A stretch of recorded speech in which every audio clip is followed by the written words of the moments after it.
आदिपुरुष का टीजर लोगों को इतना ज्यादा पसंद क्यों नहीं आया? टीजर में तो बहुत सारे मटेरियल है जिनकी जरूरत है एक रामायण को बनाने के लिए, तो फिर लोग उसको इतने ज्यादा क्रिटिसाइज क्यों कर रहे हैं? आदिपुरुष के बारे में बात करने से पहले हम ये जान लेते हैं कि आखिर लोगों का भरोसा टूटता कैसे है। देखो, जिस चीज पे लोगों ने होप लगा के बैठे होंगे वो चीज उनकी होप को अगर बाद में पूरा ना कर पाए और वही चीज उनको खराब लगे तो इससे लोग नाराज और क्रिएटर पर गुस्सा होते हैं। उसके ऊपर से ये एक ऐसा टॉपिक के ऊपर मूवी है जो हमारी रिलीजन से जुड़ा है, तो लोगों की उम्मीद ऐसे में ही उस मूवी के ऊपर बहुत ज्यादा होगी और उम्मीद ज्यादा होगी तो नफरत भी बढ़ेगी। बजट के बारे में हम बाद में बात करेंगे, उससे पहले इनके आइडियाज के ऊपर बातें करते हैं। जब आदिपुरुष का अनाउंस किया गया और कहा गया कि ये एक रामायण पे बेस्ड कहानी होने वाली है तो लोग इसको सुन के बहुत ज्यादा खुश थे। उसके साथ प्रभास जैसे बड़े स्टार कास्ट को लेना ये तो अपने आप में सोने पे सुहागा वाली बात हो गई। I mean, तुम खुद इसके बारे में सोच के देखो, जिस एक्टर ने बाहुबली जैसे ब्लॉकबस्टर फिल्मों को हमें दिया है तो उसकी फैन बेस का अंदाजा लगाना मुश्किल है, और साथ में ओम राउत जैसे डायरेक्टर जिसने तान्हाजी जैसे फिल्मों को डायरेक्ट किया है। अगर ये दोनों साथ में एक ही प्रोजेक्ट पर दिख जाए तो बवाल होना तो तय था। ऑडियंस के दिमाग में बस एक ही बातें चल रही थी जिसमें वो इस तरह इमेजिन कर रहे थे तान्हाजी का विजुअल स्टाइल, प्रभास की बाहुबली जैसे एक्टिंग और साथ में मैजिकल वेपन के साथ बड़े बड़े डिस्ट्रक्शन, जिसको बड़े पर्दे में देखने का मजा ही अलग है। लेकिन अब तो हालत ऐसा हो गया कि लोगों ने इसको अपनी मोबाइल की स्क्रीन में देख के ही रिजेक्ट करने लगे हैं। ऑडियंस तो क्या, यहाँ पर तो पिक्चर पे काम करने वाले स्टूडियो ने भी मना कर दिया है कि उन्होंने इस पिक्चर पे काम ही नहीं किया है। जब वो स्टूडियो वाले ही ये कहने लगे कि उन्होंने इस पिक्चर पे काम ही नहीं किया है तो इस पिक्चर में विजुअल और अच्छे होने की बात ही मत करो, एटलीस्ट अभी के लिए तो।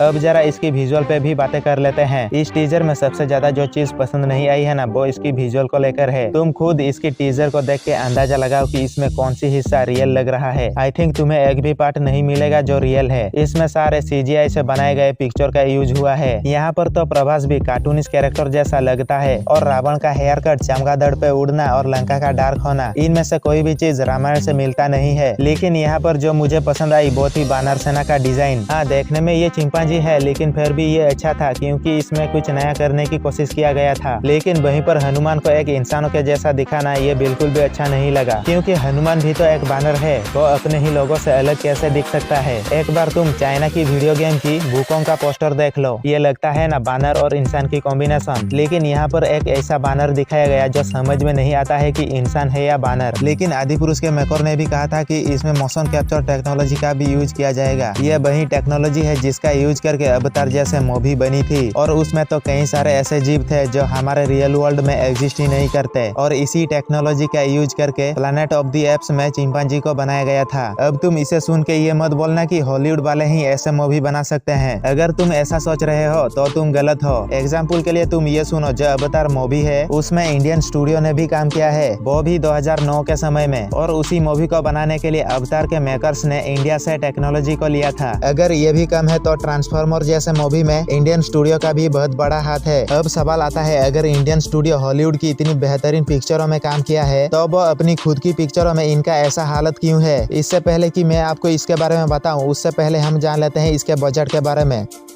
देखो, बजट तो इसकी अच्छी खासी थी लेकिन फिर भी इसकी विजुअल के लिए बजट कम पड़ गई। वो इसीलिए क्योंकि इन्होंने पूरी पिक्चर को 3D एनिमेशन के मदद से बनाने की कोशिश किया था। पूरी पिक्चर को 3D एनिमेशन के मदद से बनाना महंगा पड़ता है comparison to live action movie. Adipurush को बनाने के लिए 8000 VFX शॉट लगी है, जबकि एवेंजर्स एंड गेम जैसे मूवी में 2400 VFX शॉट लगी है। मूवी को बनाने के लिए 500 करोड़ कम नहीं है। अगर डॉलर में बातें करो तो $60 मिलियन होती है, और इतनी बजट में अच्छी मूवी बनाई जा सकती है। मैंने पिछली वीडियो में बातें की है जो इससे कम बजट में हॉलीवुड के अंदर अच्छे पिक्चर बन चुकी है। अगर वो वीडियो नहीं देखी तो आई बटन पे लिंक है। $60 मिलियन यानी 500 करोड़ में अच्छी पिक्चर तो बन सकती थी, लेकिन प्रॉब्लम जानते हो कहाँ पे आई? इनकी क्रिएटिव विजन और स्टार कास्ट को लेकर। कुछ सोर्स का माने तो प्रभास जैसे एक्टर की फीस है 120 करोड़ रुपए, और बाकी कास्ट और क्रू मेंबर की फीस को काट दे तो VFX के लिए 250 करोड़ बचती है। 250 करोड़ में भी अच्छी पिक्चर बन सकती थी अगर इन्होंने रियल लोकेशन पे शूट किया होता तो। लेकिन क्रिएटर ने अपनी विजन को चुना जैसे वो रामायण को इमेजिन करते थे, मगर उनका विजन 500 करोड़ का बर्बादी बन गई है। अभी 500 करोड़ तो क्या 50 करोड़ को भी रिकवर करना मुश्किल है। तो अभी बातें करते हैं वो इस मूवी को कैसे बचा सकते हैं। देखो यार, अभी तो इस मूवी को बचा नहीं सकते, लेकिन थोड़ा और बजट लगा के मूवी को अच्छा बनाया जा सकता है। मगर मुझे नहीं लगता इसके मेकर्स और पैसे इसमें लगाने वाले हैं, मगर कोशिश करके कुछ लोगों को थिएटर में जरूर ला सकते हैं, जिससे उनकी कुछ बजट तो रिकवर होगी। लेकिन ये तो थी मेरी ओपिनियन, मगर आपकी ओपिनियन मुझसे जरूर अलग हो सकती है और मैं आपसे एग्री भी करता हूँ। अगर आपको मेरी ये छोटी सी वीडियो पसंद आई है तो लाइक और सब्सक्राइब करके हमें सपोर्ट जरूर कीजिएगा।